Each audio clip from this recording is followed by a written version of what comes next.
This is a reading of The Struggle, Parasitic Nature. It was March the 22nd at approximately 4:30 p.m. I was leaning against a pretentiously over-designed building, pulling a large industrial staple out of my bleeding foot. The nearby corner had been under construction for nearly a year. Downtown Boise, Idaho generally was at that time. The greater Boise region had been one of the fastest growing in the nation for a decade or so. The roads were never wide enough, the traffic never clear enough, the buildings never high enough, and of course, there was nowhere to park. I'd quite a walk ahead of me still to go, as well as a night much longer than I could have guessed. I put the staple in my pocket. I had planned to keep it as a memento. In retrospect, all of that had become an allegory to me of the struggle. The struggle to simply exist gets mixed up in politics for the informed poor. I feel I have often had cause to wonder, since that long night especially, about how little those of us who work to build those towers matter to the movers and shakers of the city. We have to find ways of getting places without being consulted about the dismantling of the streets. Once we get where we're going, we have to find a way to park. Parking in downtown had been at an ever-increasing premium, as though there was a war between the town elites and people such as students like me, who would park without paying hundreds for permits and passes. It seems like the people making the decisions around us have no regard for us at all.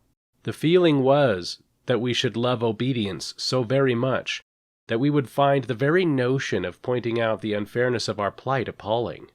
How, the power structure would seem to ask, could they stand it if someone they knew was talking about how they shouldn't want to spend money?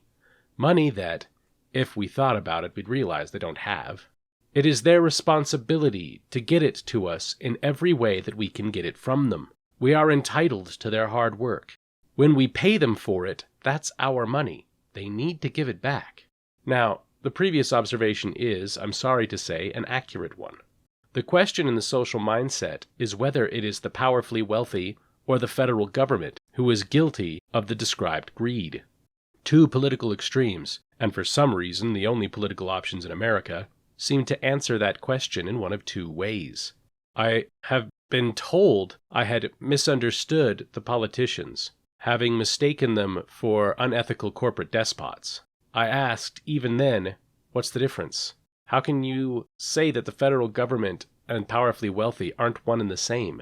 Even the people who agreed with me seemed uncomfortable with the discussion on the matter in those days. Since the events with which this piece is concerned, that has largely changed. I was downtown in order to participate in the Democratic presidential primary for 2016. When I saw the line, it was hard to believe. I was very put out. I might not have been had I known what I'd become a part of. I stood behind two people arguing about food. I remember it was as inane as any argument had ever been. They laughed and they laughed. The line stretched, and it stretched. Their fight was the sort of fight young people have when they have nothing better to do, but would much rather be in bed together. They would be happily suffering the length of the evening. I interjected after an incredible 15 minutes of banter. You realize mayonnaise and aioli are the same thing. The couple laughed inordinately. Couples often do. That's the point, said the trim young man with his highly groomed facial hair. His young partner was suddenly embarrassed.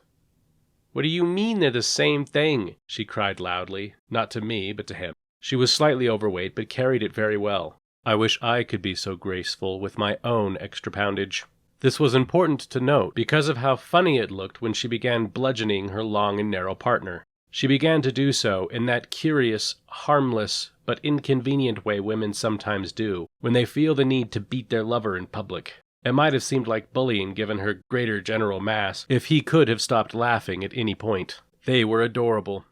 Finally, deciding that I had pushed the envelope far enough, I decided to leave them alone. But they had other plans. They struck up another conversation with me. They each sarcastically pretended to be Hillary Clinton supporters in turn, making ironic statements about their interests in continuing wars, spending human lives like dollars, and the pride of being part of a thing which would get people who disagreed killed by private assassins. Eventually, I moved up in the line, while they chose to hang back and wait for someone they had planned to meet. After a while, people began to come around with buttons and pins. One middle-aged woman, hard-working but shallow of thought, came to me. She asked if I was there to support Hillary so that she could give me an I'm with her sticker. I didn't respond at first. I just looked down at my shirt. I was wearing the Boise State University sociology t-shirt. It featured a quote from Karl Marx. The point is not to interpret the world, but to change it. I looked down at it again, and back up at her. She didn't read it. Perhaps it was too long. Most people I have known in my life prefer not to read if they can help it. More than that, they avoid the task of reasoning, so perhaps the whole assumption that she should guess was built on flimsy foundation. Finally, I just told her, not that it's anyone's business but my own, but my intention is to vote for Sanders. The only thing worse than her cold disdain as she walked on was the applause of the people around me. I blushed and ducked my head. I don't know why. As an intellectual, I have a great deal to be proud of. However, since none of it is money, the only thing that matters to modern Americans, perhaps that is meaningless. Those people in line would have disagreed with that sentiment at that time. To me, today, that feels like a long time ago. I am, unfortunately, a Marxist, though that doesn't mean what people think it means. I consider myself to be a sociologist, though I'd have identified as a student at that time. I'm certainly not a liberal or a Democrat. I am one of those very rarest of creatures, a rational human being. This means that I must weigh all things I see and hear in order to reasonably gauge its veracity, validity, and soundness.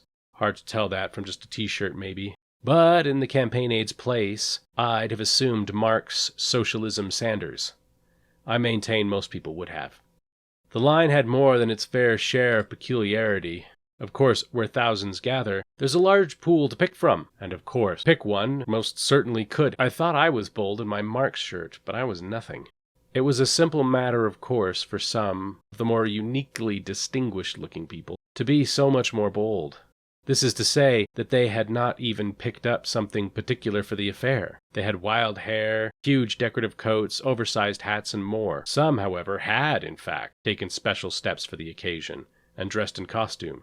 Most particularly Guy Fawkes masks. There was no need to ask who these people had come to support. In many ways, I found myself considering the overall political nature of the event. You see, we take for granted that politics is political. However, Democratic National Convention is a private club. It is no more political than it is commercial or populist, in design at any rate. In practice, the politics only come of bringing together disparate elements. The definition of politics is the uniting of the power of groups into the hands of those who would specialize in the use of that power. That was not a choice for a club of cronies, celebrities, and lawyers. Theirs was a matter of popularity. As such, uneasy alliances, always an event in politics, arose. I found myself on the same side as the would-be anarchists, proud nonconformists, and slightly frightening men in Guy Fawkes masks, wielding ironic signs. Finally, at about that time, I got in touch with the Farees, Bill and Sherry. They're the sovereigns of a moiety of which I was an unofficial member. These two act as a family patriarch and matriarch to many. They were ahead of me in line. I moved up to meet them, assuming I might see my giggly couple at the end again after visiting with them. Instead, the other participants just let me join them ahead in line. I mingled quickly as they introduced me to a cadre of fellow visitors, Sanders supporters in front and behind. The line moved, albeit slowly. It was well after 6 when we were guided, for some mysterious reason, down into a parking garage. The doors of the Boise Center on the Grove, where the primary was taking place, were assumed to be closing at 7:00 p.m. As I recall, the words were promptly on the website. "We'll still be able to vote, won't we?" Sherry asked, as the line was still much too long, and we were still blocks from the building.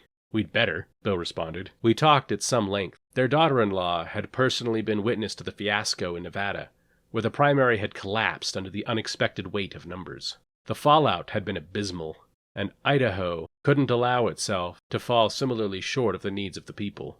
"You know," I said, a thought which had been gripping me finally leaking out of my face. They looked at me. Their new friends did as well.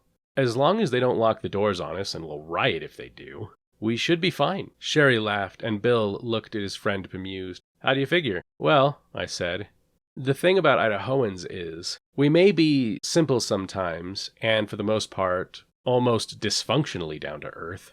But we're first and foremost pragmatic. Idahoans get things done. I began to quote my grandfather. It may not be pretty, but by God it'll work, I continued. Grandpa once suggested that I drill a hook, one of the ones designed to hang plants from, through the broken handle of my car door. If the plastic hadn't been too brittle, I might have tried it. That's Idaho, really. We can make practically anything work in the end. We roll with the punches. At one point, they counted us off and had us go in separate directions. Although this was odd, it was apparently to prevent traffic problems as we inevitably crossed streets from time to time. Streets which, as I had said, were overburdened by inflated scarcity. Eventually, they divided us again, this time by zip code. The Farees went to the hockey arena. I went to the convention center. There were so very many of us. At about the point that both buildings began to fill up, I started to realize how remarkable an event this was going to become. I was part of something larger than I could have imagined that afternoon as I prepared. Even at that bustling moment, as the awe began to slowly rise around me, and others as well, I didn't have the details. Over the course of that long night, speakers, representatives, and organizers apologized, informed, and entertained us. It was hours before we could really begin. People continued steadily to pour in. By 9 p.m., there were over 9,000 of us. The line stretched out for literally a mile. It had become the largest primary in American history. It was like a miracle, a notoriously red state with such an enormous turnout. I couldn't help but notice a woman, of somewhat masculine appearance, acting as a kind of ringleader for a group of feminists. She had short, dark hair, was slightly younger than me, and wore a denim jacket with Rosie the Riveter on the back, with matching blue jeans. Under the open jacket, she wore an undersized, tight t-shirt with the H and the arrow emblem of the Hillary camp, which hugged her torso. I, as far as I was concerned, had already made my decision. Clearly, so had she. She was not average, but strong and intense, with hair and clothes that balked the convention, and yet posture which emitted the grace and poise of a lady.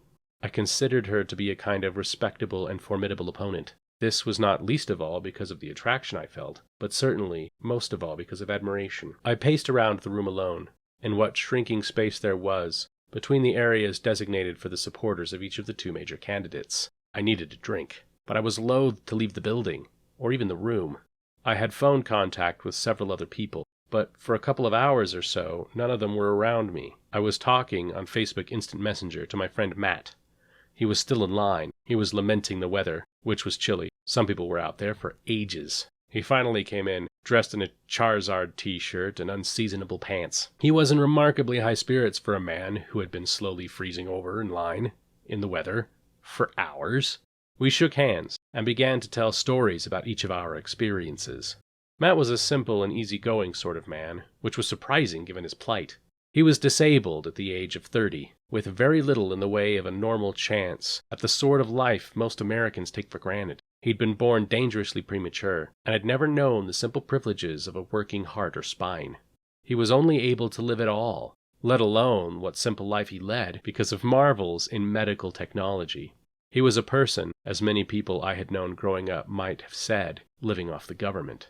What many people would have seen as something like a parasite. A person who had tried to get through trade school, a trade school recently prosecuted for fraud. He tried to hold down jobs in the right-to-work state, whereas health problems were incompatible with employers' desires. He liked Japanese culture and products, comic book superheroes, the occult, and classic literature.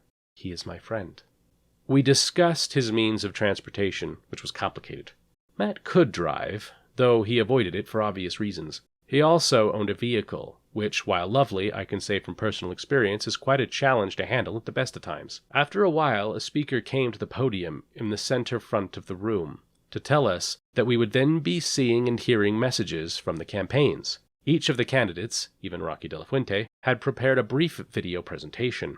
When the announcer stepped down, large screens on several walls lit up. I have many times been witness to old broadcasts of The Lawrence Welk Show. Since many of the episodes I have seen were more than 20 years old before modern editing even took place, I have also seen many pieces of additional footage. This footage itself, in many cases, was 20 or more years old before I saw it. This came immediately to mind when I saw the display of the Secretary of State, Hillary Rodham Clinton. Just like a little old lady reporting on the bygone activities of her kids since their famous dance number, Hillary reported on her career. It was all taking place in a homey little room with comfortable furniture, as she discussed the past achievements of her and her allies since her husband had been president. She spoke as if a tide of nostalgia of the elderly would carry her into the White House. I laughed out loud through most of the presentation. When the video was over, I couldn't help myself. I looked out to where the ringleader was working her group into raucous applause. I smiled provocatively. I liked her a lot more than Hillary. Hillary seemed out of touch and ridiculous. I didn't see what the heroine on the other side of the room saw in the secretary, but I appreciated her. If she was willing to work for change, then perhaps there was a chance for us all to come together after all. We could prove to each other that we should hope, regardless of the outcome of the primary election. Matt caught me staring at her. He looked at me. I tried to ignore him. What, her? He asked. I didn't look at him. Yeah, her, I said, answering with dry temerity. There was silence between us for a moment, despite how loud the room had become. Yeah, but why, though? I just looked at her, and she looked at me. I think I know what she saw. I don't think she minded much. Perhaps it was grudging mutual respect. It may have been an unspoken version of the spiky affection battle buddies on different sides of an exercise have. The winner of the contest would face the Republican victor in the presidential election, after all. Ultimately, despite the rivalry, we were meant to be on the same side. Dude, you're fraternizing with the enemy. That had probably been the only way he could have used the word fraternize in his sentence. We all have our strengths. Matt's were neither oration nor subtlety. She looks like a dude. I ignored him while I ran my fingers through my long blonde hair. This made it worse for him. I guess that's fine, since you look like a chick, he said. I slapped him in the face with my long, beautiful hair.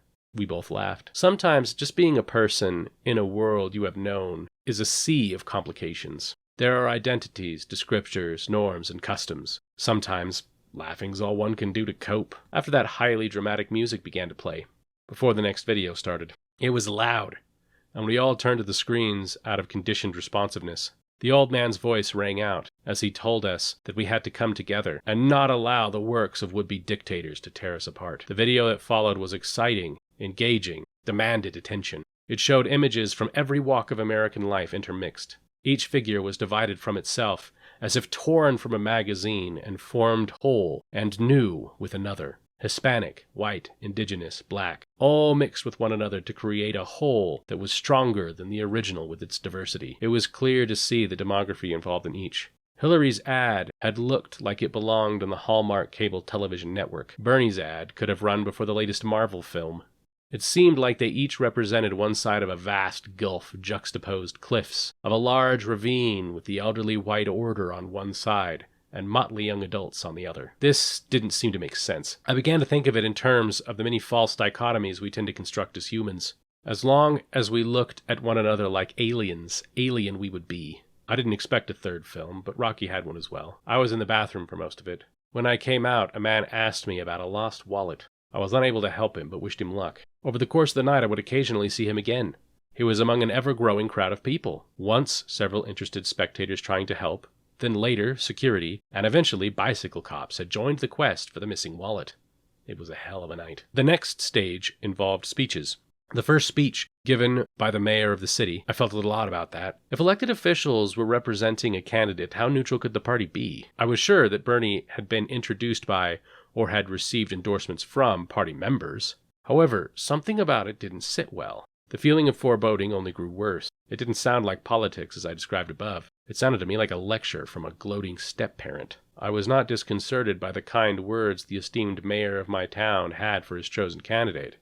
However, he had some very unkind words for me. That is to say, people who had come to the decision I had come to. He categorized us, defined us, and even formed prejudices against us. We were not like him, not like real people. We were children who didn't know any better. We were hipsters who had taken to something exciting but impractical. In his words, there was no patience for dissension. He felt we must rely on the tired and true methods of a bygone era, pro-establishment Democratic Party. For him, the dark horse victory of Barack Obama had been a fluke, and we should have been ashamed of ourselves for failing to see it as such. The Clintons were now and had always been our rightful rulers. I will admit that I was reading these words into his own much more than he spoke them. I do not doubt them, however. I am certain it was his position, even if it was inappropriate to reveal it in full at that time. The man was himself a prince, having been elevated to his father's position after a car accident. This was not democracy so much as it was medieval nobility. He said that if Sanders supporters agreed to vote for Hillary over the Republican candidate, he would agree to grow a hipster beard if Bernie won the nomination. This was either a vain point, as Democrats would surely vote for any Democratic candidate, or as good as an admission that people had become involved that night who were not typically Democrats. This would have been either because they were getting involved in politics for the first time, or because they were independents, drawn in by Sanders. Inclusiveness and welcome should probably have been the watchwords of the day. Instead it was ridicule. Much worse would be adopted in the days that followed. After him, a charming young girl came up to the podium to tell a story of two worlds. This was not very much unlike the two worlds seemingly inhabited by the disparate groups of supporters. In these worlds were an American student and a Mexican family member. She gave her speech in both English and Spanish. You see, while it would likely come as a surprise or niggling bother to many of my fellow Idahoans, there's a very large Latin American population in our state. This population, by necessity, is overwhelmingly likely to vote for Democrats. She advocated for Bernie Sanders. She talked about bringing two different worlds together. She talked about inclusion, facing problems and overcoming them as a united whole. She talked like she wanted us to close the gaps separating people. I wanted to feel as though that imaginary gulf, as it extended only in the minds of people, was closing. At last, a young man about to finish high school spoke for De La Fuente. I'm sorry to say that I had forgotten the third candidate again. This was a shame, because the energetic teen did a fantastic job of communicating. I have to say, while I might have been able to do so well at his age, I would consider my talent to be above reasonable expectation. This is how I felt about the young man's talent as well. I couldn't help but think, however, that, combined with the video, demographic targets of Rocky's platform seemed to be decidedly similar to Bernie's. Clinton, whose demographic would seem to be that of the aging populace and numerous retirees, was unchecked. This would leave the underdog De La Fuente to scrap with Sanders for the minorities and youngsters left over. It was just one more thing, of no concern when isolated, which was troubling when added to the rest. There were 2 rounds of voting, with a lot of time between. The Farees took that opportunity to come in and visit. We all discussed how things were going, what results that had been coming in across the state looked good for Bernie. Bill said he found the whole event electrifying. No one could have guessed it would be the largest gathering of its kind. Sherry said she hoped that, since Bernie would surely get the nomination from the Democrats, that it would be Trump who won the Republican primary. This was because he had a decided statistical disadvantage in the polls. After they left for the CenturyLink hockey arena, which was of course packed with people, Matt and I sat in apprehension. The screens upon which the videos had played were now displaying Twitter posts. I noticed that there were an inordinate number of hashtags trending "Feel the Burn." This was no surprise, of course, because, as I said, Hillary supporters tended to be in the older demographic. They're less likely to be using Twitter, but I still felt titillated. I took the opportunity to look over at the ringleader again. Clinton had just been declared the winner of the primary contest in Arizona. She was holding up a pre-prepared sign claiming as much. Now, it's probably more likely that she had only intended to use it if Hillary indeed won that contest. I may only feel that way, rather than that she was in on the duplicity that would later be discovered, because I liked her. However, I am confident that her radiance was genuine. She looked right at me, smirking triumphantly. Finally, the results of the Boise and therefore Idaho primary was called. Senator Sanders had won by a tremendous 4-1 landslide. Clinton had the majority of only 1 county. Bernie had won by about 80% in my hometown and in the state at large. The crowd was ecstatic. I didn't have the heart to look back at the ringleader again. While her side had won the state with a larger population and therefore more delegates, I could only imagine how it would feel to have the people from my home reject someone she so obviously believed in. The place began to slowly clear out after that. Matt and I waited while discussing our next move. We were tired, and not up to as much ambulation as a celebratory air would otherwise have warranted. Instead, we waited until the crowds were thin enough to move through. We agreed that we were starving and in need of beer. The only logical course of action, so late, after so much tension, was the nearby Pie Hole Pizzeria. It took me 10 minutes to remember why my foot hurt so much. "So, you think he's going to win the whole thing?" Matt asked. "It's certainly possible, but still somewhat unlikely." Clearly from his reaction, he'd been expecting me to respond with optimistic fervor rather than plain logic. The southern sweep, where Hillary took a lot of the Gulf states, was devastating. It'll be hard to come back from that. "Not if he keeps winning at 80%, it won't. That's huge. And it's not an electoral contest. They get delegates. The numbers matter. So they do, which is why we still know so little. When you're talking about numbers, well, Idaho, hell, even Arizona, that doesn't mean much. As is often the case, the elections will come down to California, New York, and Illinois. The biggest cities in each of those states have tens of times the number of people in them as our whole state. Just the cities. That's a lot of delegates. As the room cleared slowly, we voted for the president of the Boise State Philosophy Club to become a delegate for Sanders at the National Convention in Philadelphia. People kept asking if I was going, even if I was running for a delegate position. As I recall, my answers were hilarious and ironic. It was often something about selling organs for plane tickets and such. After all those tense and amazing hours, we finally left the Boise Center on the Grove. The pizzeria was a cool and cathartic walk to a mercifully dark and musical place to recover. There we discussed the state itself at large, as well as the direction of the country. Matt brought up the notion of a national contest with the Democrats represented by Sanders and Warren, while the other side had Cruz and Ryan. Never going to happen. Cruz is Canadian. He'd need a ruling from the Supreme Court to even be eligible for the presidency, and now that Scalia's dead, he's not going to get it. I sipped the mango IPA I wasn't terribly fond of. I tend to prefer wheat beers in the Central European style. I don't recall why I purchased that particular ale. Well then, what happens? Trump, I guess? The more I think about it, the more it has to be Trump. Well, what if he can't run because he gets arrested? And Hillary wins, but she can't run because she gets arrested. Everybody knows they're both crooks. But Sanders versus Caucus. Caucus wouldn't stand a chance. No one can beat Bernie. Well, no Republican can, I said darkly. It had been one hell of a night. Our home was a blue citadel in a red sea. We lived in a Democratic stronghold, backed by foreign powers in Washington and California, where the numbers and the money were. It was arrayed against a vast ocean of Republican towns. They themselves were backed by Utah and Texas. The game was old, and I had been out of it a long time. Back in my line cook days, my 20s in the nearby suburb town of Meridian, I had been a card-carrying member of the Democratic Party. The Democrats seemed like such a ray of hope for me at that time. The Republican atmosphere around me had stifled so much of the things I thought were important.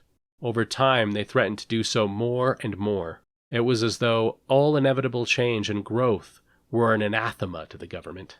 They put me in mind of parents crushing their children into disfigurement to prevent them from becoming too tall. But the Democrats didn't seem that interested in helping the people themselves either. The system was more like parasites on both ends than representation of anyone. They were both just lording over us, living lives of luxury off our tax dollars while squabbling over the details over how best to stick it to us. When the Democratic Party representatives called me to take a survey of my opinion on events in Idaho, I started to see clearly. He told me that the party had decided that smoking in bars had to be illegal in Boise, and that I was a fool to disagree. They made it clear that the environmental damage, cuts to education, property rights, dwindling animal populations, all the damage that had been done by the local party in power was less important than denying me the occasional cigar in a private establishment. I tore up my membership card and threw it in the trash. That was the last time I participated in politics outside of presidential elections for 7 years. I recalled a conversation I'd had with a friend in the physical sciences at the university. I told them that society is constantly progressing. I explained that it occurred at a more or less standard rate, regulated by the balance of outlying leaders of forces on each side of the function of a population. On the far left, people demanded change, and on the right, people resisted it. The majority cared mostly about their own affairs. This meant that, for one reason or another, they would go along with the changes that positively affected them and their lives, and those immediately around them. This causes the central function to go slightly left over time.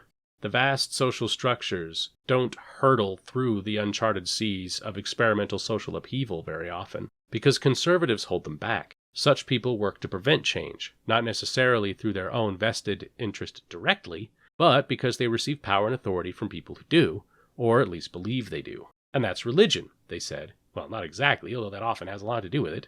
But science and education are on the left? Well, often by necessity. In America, for example, we're reluctant to pay for things, unless those things themselves generate even more money. That's capitalism. But science and education require funding. Thus, they're on the progressive side with the government paying for them. But as a society progresses, people tend to get less religious, more educated, and more science happens. For example, the military needs to keep coming up with new vehicles and weapons. Well, that's true. So wouldn't those people get replaced eventually? Wouldn't we start to see fewer and fewer conservatives? No, the type of conservative would change. There's always someone on both ends of the function. There's lots of reasons for that. But you're right to an extent just now. How so? They said thoughtfully. The majority of people backing the conservative power structure in the United States right now are old. In fact, they're dying off. They represent not so much conservatism anymore, but reactionaryism. They want to turn back the clock and undo recent history. Meanwhile, our generation is overwhelmingly progressive.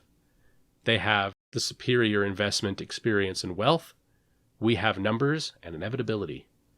Someday soon, they will fail massively and have to be reinvented to survive. But that's ridiculous. If that's true, why are they so powerful? Why are there so many of them? Why are they so popular? How can they be undermining the president now? I became more intense and striking than I had been before. An animal always fights hardest when it's cornered. One of the reddest states in the nation had just had a record-breaking vote, overwhelmingly for Bernie Sanders. There was no room in the hearts of the locals for the establishment which had shown them no respect over the years. This seemed wholly remarkable. The turnout was far beyond any expectations. I was proud to have played my small part in those events. In Idaho, the results of the primaries had been fairly dramatic. For the Republicans, Ted Cruz won by almost half again Trump's votes. This was largely attributed to Donald Trump being considered too vulgar for Idahoans. There was a wide array of choices for Republicans. Despite the breadth of field, Trump began to dominate. Then comparisons between him and Sanders were everywhere. YouTubers from across the whole English-speaking world talked about the contest between Bernie and Donald. It was a bygone conclusion. This was despite what had clearly been the will of the Republicans in my home state. An internationally recognized comparison was taking place between the rhetoric of the two celebrity forces. Sanders said he believed in a society where all people do well, not just a handful of billionaires. Trump claimed a reputable source could help him prove Obama's birth certificate was fake. Bernie said that politics had too much of people shouting at one another and making fun of each other. Donald claimed the father of Ted Cruz was involved in the assassination of President Kennedy. Sanders said that injustice was rampant due to inequality, and that was a travesty here in the wealthiest country in the history of the world. Trump claimed that Mexico was sending drug dealers and criminals to the U.S. He called them rapists. A starker contrast would have been beyond imagination. There had, of course, been many situations in which power had come from targeting undesirables. Making people into enemies of convenience, scapegoats, and martyrs had been a part of the game of politics since the dawn of time. These leaders draw power from the people, and they do it by consuming the rights, dignity, and freedom of others. In this way, targeting Jews, Mexicans, Muslims, indigents, or others, the hate mongers live like parasites. The day before that legendary primary gathering, Sanders held a rally in my hometown. It was at the university itself. It was about a block from where I was at the time. I was in a meeting with officials, in the hopes of extending my education funding. I wanted an advanced degree, but lacked the presumed wealth appropriate to such a desire. My expectations were too high for the norms of my society. This fact led me to consider myself a kind of poster child for the Sanders movement, which often highlighted the injustice of education through perpetually increasing debt. I wanted to see the rally, but I could not, because my financial situation was in a state of emergency that had to be dealt with. Because, as Bernie had said many times, we simply do not value higher education adequately. I posted sentiments to that extent on the Facebook page for the event. I wanted to explain to other people who may not have truly understood that Sanders was not discussing something that happened in a sad and distant place. He wasn't talking about hypothetical people outside of the normal bubble of non-poverty. He was talking about me and people like me. I wanted them to understand that we were with them in spirit, if not in body. The response was a brief flame war. Someone told me that I needed to go back to school in order to learn how America worked. An ironic statement, which I assumed was only possible if they failed to read the post itself, as my attempts at scholasticism were the underlying point. I responded by saying that it was my intention to do just that, to become a social scientist, so that I could help us all to better understand ourselves and each other. In the response, I was called a leech. At one point, a pun was made of my name. They called me lamprey. To them, a person who wanted to become educated without buying an education from a capitalist marketplace must have a parasitic nature. Many of the people who were fans of the event came to my aid. They pointed out the futility, ugliness, and even contemptuousness of such attacks. They spoke out against the shaming of someone with such noble goals, and for their desire only of the exchange of the gathering of wealth. I navigated to the profile links of my chief antagonists. The one that bragged that he had worked his way through college to become wealthy reported to be an employee at a small-time Canyon County business, titled with his wife's surname, which presumably held so much clout that she had kept it after their marriage, despite rural Idaho convention. The man who called me a lamprey, who was from rural Idaho, currently lived in Brazil and had no employment listed. These people didn't seem like self-made men with taut bootstraps. They struck me as the sort that had no idea what real work even was. By their own logic, they may have had more parasitic nature than I ever could. This was too much of people shouting at each other and making fun of one another. Just like Bernie had said. To each of us, when we think this way, the other is a parasite. In the end, of course, it was not Trump and Sanders. Clinton won the nomination. That could have been bad enough. It was, after all, what all the polls and professionals had said was likely all along, but it wasn't as simple as that. Matt and I sat in my car, waiting for the parking lot to clear. It felt like a lot of our conversations took place while waiting for crowds to thin. This time, he had gotten us tickets to a metal concert shortly after the national convention took place. This had made me ecstatic at the time, because I would not have been able to pay for anything like that, given my financial status. But after a long and energetic night, we were sore, tired, and feeling our age. I've seen some of the protests at the national convention in Philadelphia. He was laughing, but it wasn't with mirth. He does that sometimes, has a kind of sarcastic laughter. It's the sort of thing that long-defeated men have when the cynicism has burned them out. Yeah, it's pretty bad. So they basically split New York and California, but Clinton was already winning, so it was just like you said. Took a deep breath, staring out into the lot.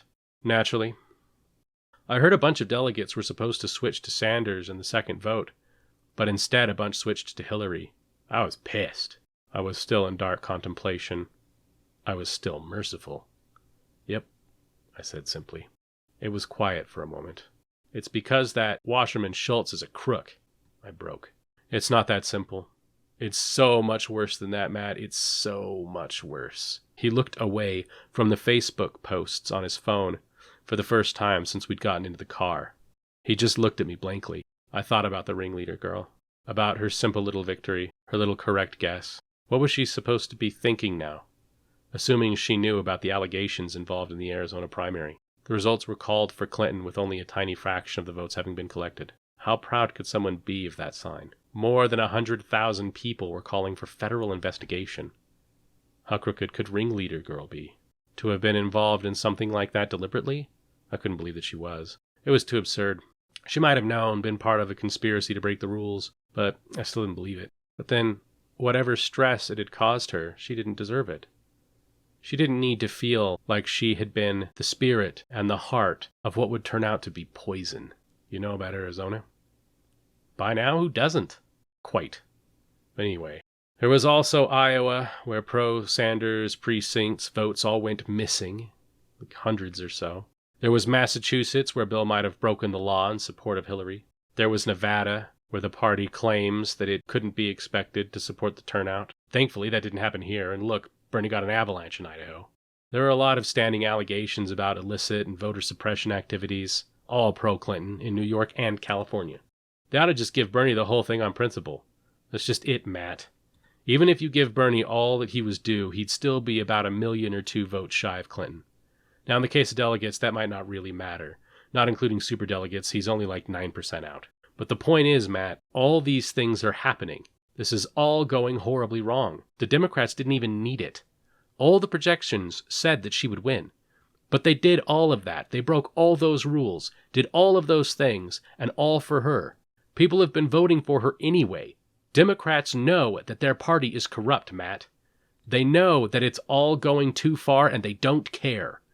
The numbers even say that it's Bernie who has the best chance on the national stage. They know that too. They just don't care. They want to be corrupt. That's how bad it is. The Democratic Party has become exactly what the rednecks and racists in the Republican Party have always said they are.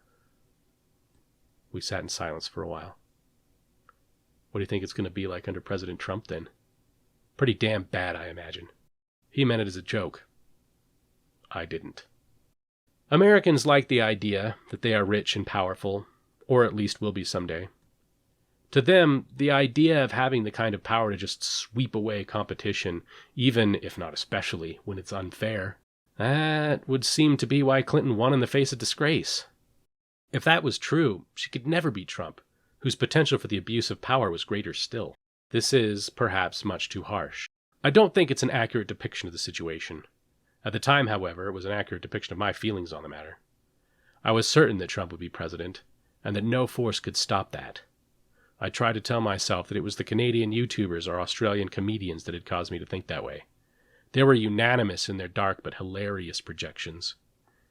It was difficult to shake the feeling. It was like making a deal with the devil voting for Hillary after all of that. But Trump was going to set America back a decade at least. Even then, how long could such a man be in charge? Considering his words and track record, he seemed more likely to be assassinated or impeached to serve his first term. Nonetheless, the results would be disastrous. I had read reports about tweets from proud media representatives of the party in Philadelphia. The Sanders supporters had begun to protest, and no wonder. They'd watched their hope, many of them first-time voters, consumed in a mire of misconduct. Some 50,000 protesters stood outside the conference center. This is more or less the expected number of participants in the convention itself to begin with. Some of them had been actual delegates won by Sanders in states like Oregon. Despite the sheer numbers, however, people said the strangest, most surreal and unpleasant things. I recall one woman's response to the report of the walkout of the delegates. "No one noticed or cared," she said. Demonstrators were blocked off to be kept out of sight so that they didn't disconcert the convention attendees. The attendees were, after all, a source of revenue and prestige. Meanwhile, the protesters had not been part of the carefully laid plan of the city and the party. This was no Woodstock, no Burning Man. This was politics, and it had no place for dissent. This was about dogma, which could brook no argument. So it was again shown that the established party and its fans would never accept the new blood. Considered parasites by our own parents, we had no place in the world of grown-ups, whose minds had been made up in an archaic age. And what might have been said to be, to the contrary above, great steps were taken to encourage the progressive stance of the Sanders campaign and the Democratic Party at large. Bernie came out and said, despite the protests, that he felt that the party had to come together to make a better platform.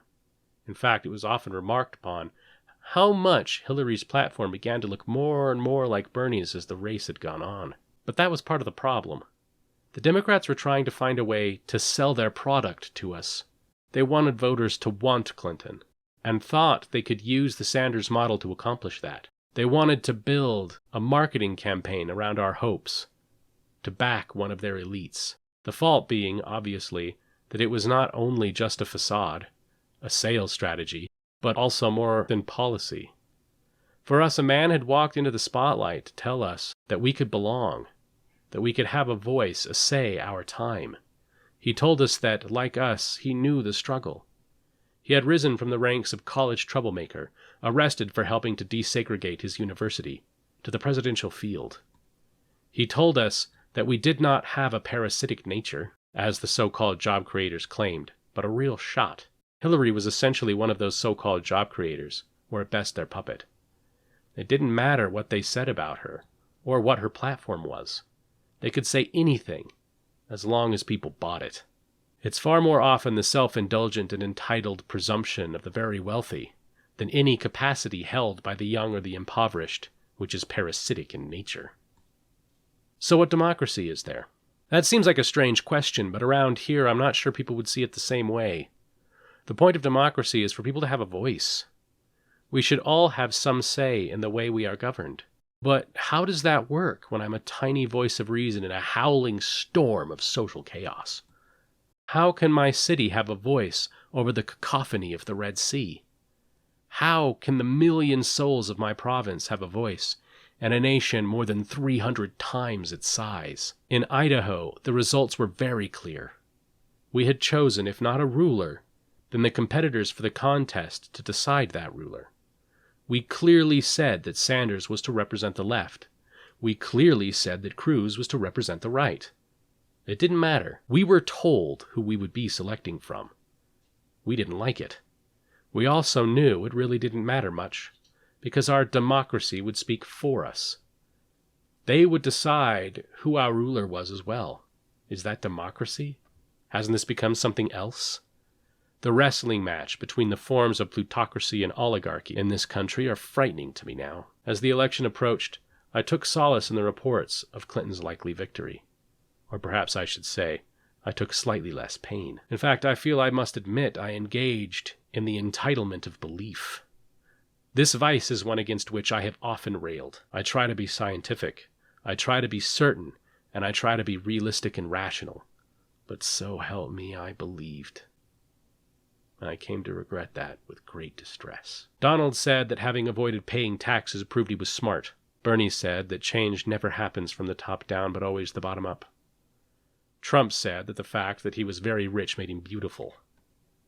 Sanders said that he was heading a revolution, to say that enough was enough and that our government belonged to all of us. Trump won. Some Democrats blame us, saying that some of us switched sides, which seems odd. I was under the impression that we were never considered members anyway. We were always treated like outsiders, would-be usurpers, and faithless rebels. In fact, as I said, many of us were independents brought in by Sanders' message. I can see how people would hope that the anti-establishment bluster from Trump was real. I can understand why they would think that risking his nonsense over DNC corruption was a gamble worth taking. In fact, unless those sore establishment Democrats are so indoctrinated as to be beyond reason, I don't see how they could fail to see it as such themselves. Some Democrats blame it on the Russians. That's an old trick. It worked a lot in their time, why shouldn't it now? I'm not even sure they're wrong. We're living in an age where hackers, pirates, and intrigue are everywhere. People running powerful governments do not understand email, the internet, computers, etc. It is made painfully clear practically every day. Something like a Russian hack job was probably inevitable. Some Democrats blame the media. They claim liberal media was galvanizing and shaming people into lying to pollsters about their intentions. Pro-Clinton media had been reporting as though her victory would be certain on principle, without true knowledge or purpose. News outlets had been cashing in on the celebrity of Trump, beaming him non-stop to a hungry audience who didn't get the irony presumed to be involved. The victory was total and destructive. At the time of writing, the Democratic Party is still split and bleeding, trying to recover from horrendous wounds. Local government is more Republican-controlled than it has been since the 1950s. The House, the Senate, the Supreme Court, the presidency, all run by Republicans. The United States, already on the edge of a constitutional crisis with voter purges, lifted sanctions of prejudicial activities, and gerrymandering, now faces the possibility of Republicans hosting a constitutional convention. They are in the perfect position to rewrite the laws of this country as they see fit. There will be no place for us now. The nature of the struggle has changed.